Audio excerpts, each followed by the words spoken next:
What's going on, everybody? It's Matt Fortier with Keller Williams Realty. And before I jump into the market update, I want to say thank you. Thank you to everyone out there that has reached out to me or has come by our office or has donated or contributed in any way you saw fit to help out those in our community here. With over 30,000 people displaced from this fire, seeing everybody rally around them has been heartwarming. And just in a world of all kinds of other craziness, I just can't say enough. You guys are awesome. This community is awesome. So thank you. Thank you very much for your love, your support, and your generosity. All right, so let's jump into the numbers. Let's jump into the market update. My good friend Ryan Lundquist was out with his monthly market update. And, well, if you remember the June update that we did in July for the June numbers, one of the things he said was that the market is slowing, but not slow. And the theme of his market update this last month, looking at the July numbers, was essentially the same thing. And he felt compelled to explain, okay, how can you be going fast and slow at the same time? And I love his analogy. I've used a very similar one as, hey, how can you be going fast, speeding, but slowing? So think of yourself on a freeway and you've got your foot down on the gas pedal and maybe you're going a little bit over the speed limit. I'm not a cop, can't enforce it. And you realize, oh, well, gosh, I'm going a little too fast. So you take your foot off the gas pedal. Not all the way off, but you take it off. So you start to slow down, but you're still going fast. You're still going freeway speeds.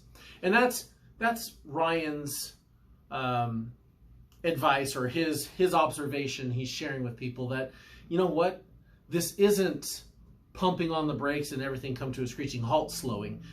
It's, hey, we've slowed down a little bit. And his companion piece that came out like a week after his big market update really gets into more of the why. But let's look at some of the what, and his 10 reasons the market is slowing. So one thing we saw is we saw prices start to dip. We saw prices dip in July. And again, let's not get wrapped around the axle here using our car references. We're at like record highs and we've come down a little bit. And but that's great, because as a seller, you still have really good prices. As a buyer, hey, a little bit of relief. We're also seeing fewer sales happen. And we'll get into the why in a second. And I think I covered a little bit this last month as well. But this is also a little bit of natural cycles throughout the year. And think about this. This was July. A lot of people had vacations that they actually got to go on. And then also the kind of the normal cyclical, it's July and we're starting to kind of get prepped for the school year. So there's a lot of things going on that cause people to kind of step off the gas, if you will. Which again, great. If you're still looking to buy a house, it's a great time. This is when you can kind of sneak in, and it's still competitive out there. We'll get to that. But you might be able, at least you're in a position where you're not competing against 40 offers.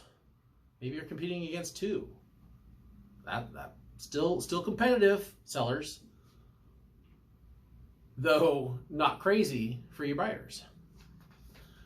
And and also one thing he notes is it's our days on market. It's taking a little bit longer to sell. And even looking at our August pendings, looking at August, it's taking 2 extra days to get into contract. And I think it was 2 extra days, yeah.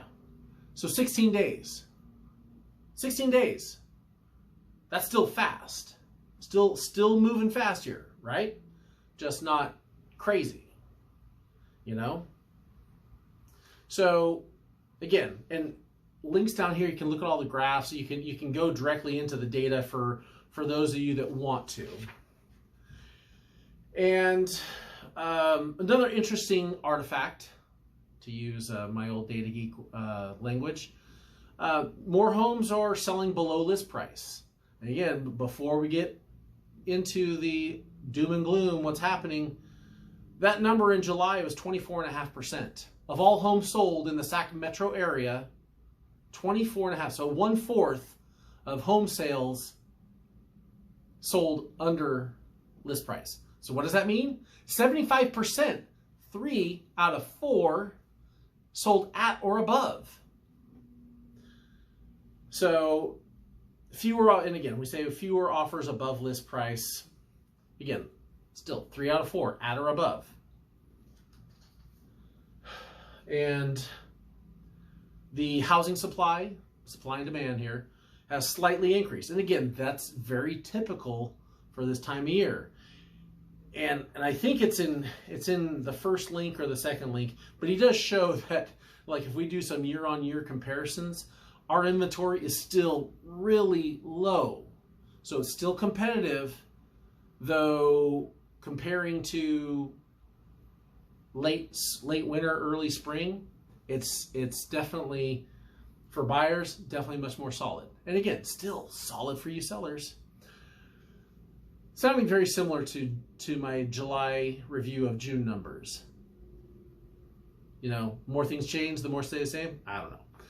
So what else do we have here? So we have more listings hitting the market, and that might be part of, hey, look at, you know, your neighbor saw your other neighbor sell their house and were able to get, you know, some crazy price that you never thought was possible.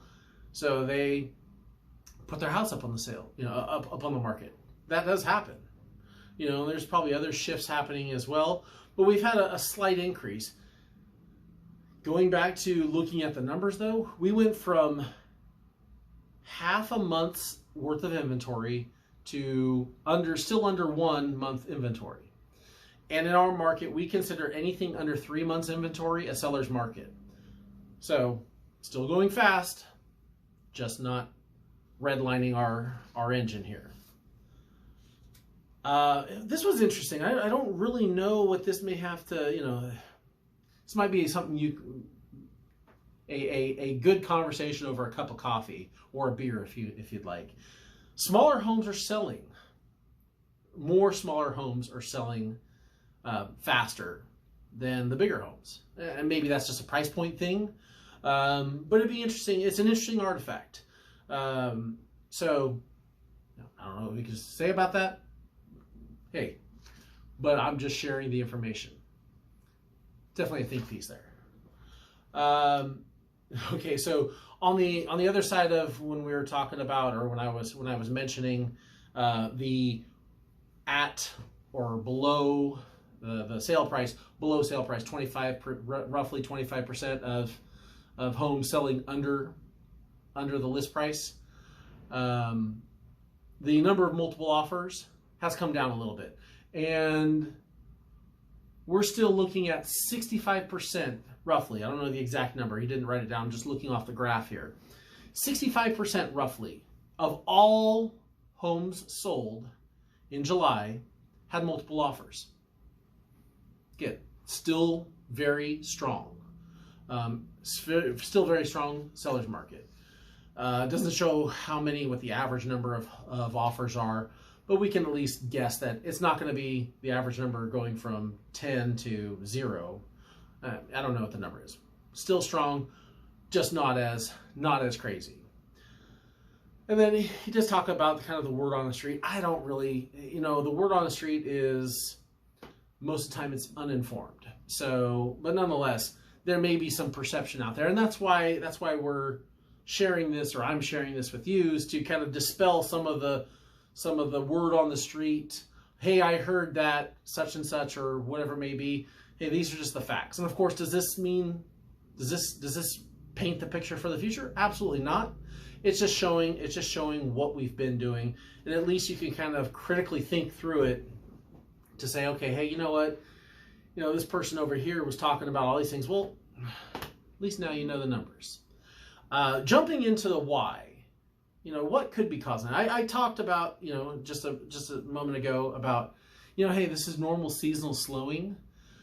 People going on vacation, it's that time of the year where there's a little bit of a lull, and maybe people are starting to, they're either going on vacation and now maybe they're, here in the month of August, getting ready for, or now in school. There's a lot of things going on that, unless you're in the diehard, I have to make a move, maybe they're saying, okay, I'm going to wait until once we get settled with this first couple weeks of school, because, hey, it's busy time.